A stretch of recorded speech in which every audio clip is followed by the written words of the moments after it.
clinic a little bit. Is that something you did at Notre Dame, or is this something that you perceived in Indiana? No, it's everywhere I've been. We've had a coaches clinic, and I was impressed with the turnout. I think we had 150 or something coaches, and a lot of them were here early this morning.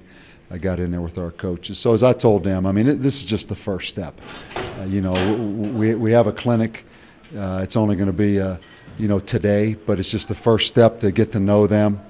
Certainly open our doors up to them, and let them know our coaches. So this is just the first step in building a relationship with these guys. And there was no agenda for us other than that's just how we've always done it.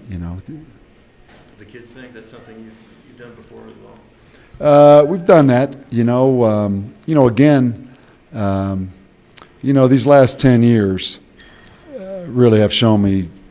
When you're coaching, I've said this before, you're kind of in that bunker, you don't get out and see a lot of things.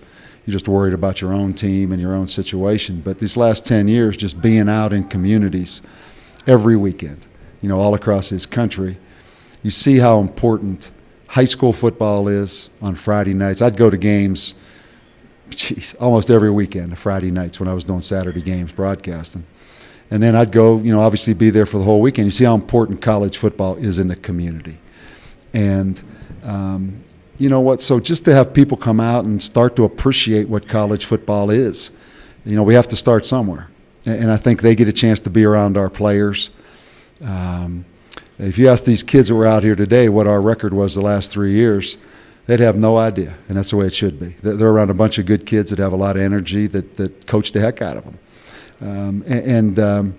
So it's just starting the process of what we have to do here. But more importantly, again, no agenda with that. Just get people out, let them see what college football is, let them see what Lobo football is trying to build, but just appreciate it, man. There's no reason for that stadium to sit here and not be used. Let's get people out and enjoy it.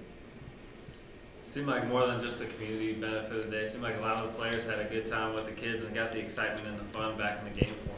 Yeah, it kind of made me forget how many things we have to work on from practice. I think back to practice. I don't like to practice in the stadium, ever. But particularly right now, we're not even near ready to go in that stadium.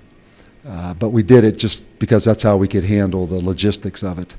But just our level of play again, we just have to keep working. Because I hate to go in the stadium. That when you go in the stadium, you need to pick the level of play up, and that's where you play your games.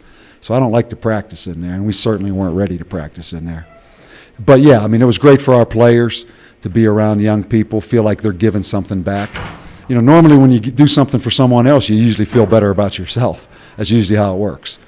And that's one message with this team, we're talking about is just the unselfish part of, when you give back, you usually feel better about yourself. And that's kind of one of the things we're trying to build with this team.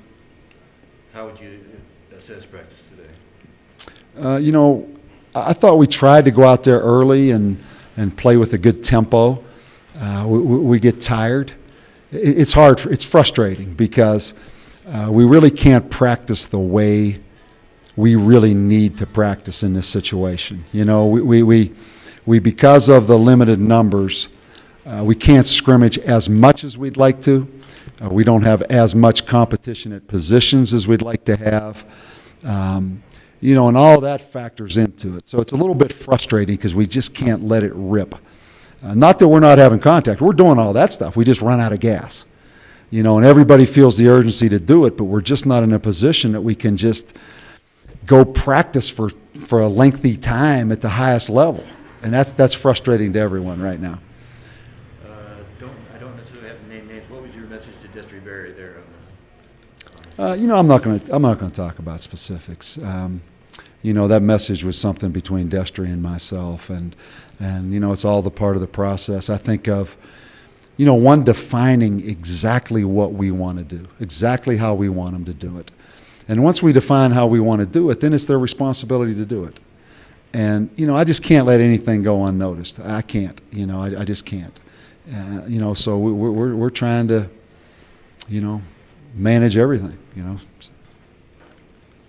Okay, guys?